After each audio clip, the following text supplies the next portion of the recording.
என்ன எல்லாரும் அந்த விஜய் வந்து இப்படி நாசம் பண்றீங்களே, இதெல்லாம் உங்களுக்கு அநியாயமா இல்லையா? தப்பா தெரியலையா? எந்த டி நகர் போகக்கூடாது, விழிவாக்கம் போகக்கூடாது, அங்க போகக்கூடாது, பிரச்சாரம் பண்றதுக்கு எங்கேயும் போகக்கூடாது.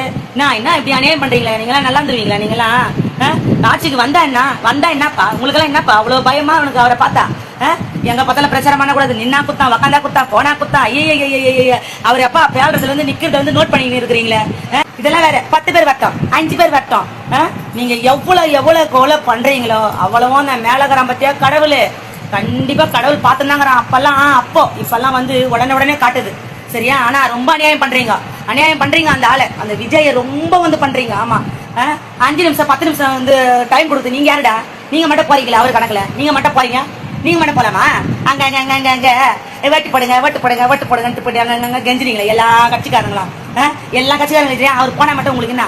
அவரை வந்து அப்படி தலையை பார்க்க கூடாது. ஐயோ தலைகறி தோன்ற மாதிரி அவர் தலையை பார்த்தா தலைகறி சாப்பிட ஞாபகம் வந்துடுறவங்க. வந்துட்டான் விடக்கூடாது. அப்படியே ரூம் போட்டு யோசிக்கிறீங்க, விஜய ரூம் போட்டு யோசிக்கிறீங்க. நீங்களாம் நல்லா இருக்க மாட்டீங்க, ஆனா நல்லாவே இருக்க மாட்டீங்க. பாத்துக்கோ 10 பொம்பளைல 8 கோடி பேர்ல ஒரு 100 1 லட்சம் பொம்பளைங்க சாப்பாடு விட்டா கூட அது ஒண்ணுல ஏதாவது ஒண்ணு பழிக்கும். கண்டிப்பா சொல்றேன்.